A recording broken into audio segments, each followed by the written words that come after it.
ঢাকা বিশ্ববিদ্যালয়ের 2025-26 শিক্ষাবর্ষের কলা আইন ও সামাজিক বিজ্ঞান ইউনিটের ভর্তি পরীক্ষার ফলাফল প্রকাশের তারিখ জানানো হয়েছে। আজকের এই ভিডিওতে তোমাদেরকে জানিয়ে দিব যে আসলে তোমাদের ফলাফল কখন প্রকাশ করা হবে।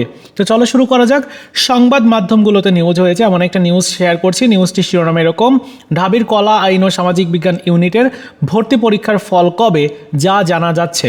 বিস্তারিত অংশে রয়েছে ঢাকা বিশ্ববিদ্যালয়ের 25-26 শিক্ষাবর্ষের কলা আইন ও সামাজিক বিজ্ঞান ইউনিটের ভর্তি পরীক্ষার ফলাফল চলতি সপ্তাহে প্রকাশ করা হবে। বিশ্ববিদ্যালয়ের সামাজিক বিজ্ঞান অনুষদের ভারপ্রাপ্ত ডিন এবং ইউনিটের ভর্তি পরীক্ষার কোঅর্ডিনেটর অধ্যাপক ডক্টর তৈয়বুর রহমান এই তথ্য জানিয়েছেন এবং তিনি বলেন যে ভর্তি পরীক্ষার ফলাফল তৈরির কাজ শেষ পর্যায়ে। 2-3 দিনের মধ্যে আমরা অনলাইন কমিটির কাছে দিয়ে দিব। আশা করছি এই সপ্তাহের শেষের দিকে ফলাফল প্রকাশ করা হবে। অনলাইন ভর্তি কমিটির দায়িত্বশীল এক শিক্ষক তিনি বলেন, যতদূর জানতে পেরেছি ফলাফল প্রায় প্রস্তুত হয়ে গেছে। ডিন অফিস থেকে আমাদের কাছে দিলেই 2-3 দিনের মধ্যে সময় লাগবে বা এই সময়টার মধ্যে ফলাফল প্রকাশ করব আমরা।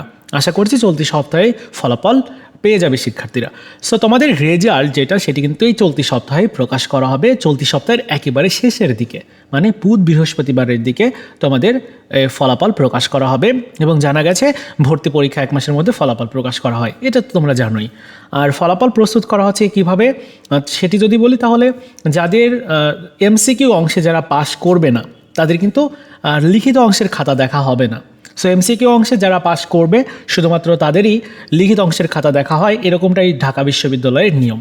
তো বন্ধুরা, এই ছিল ঢাকা ইউনিভার্সিটির খ ইউনিট বা বলা যায় কলা আইন ও সামাজিক বিজ্ঞান ইউনিটের ভর্তি পরীক্ষার ফলাফল সংক্রান্ত আপডেটটি। ভিডিওটি ভালো লেগে থাকলে লাইকস, কমেন্টস এবং শেয়ার করে দিবে।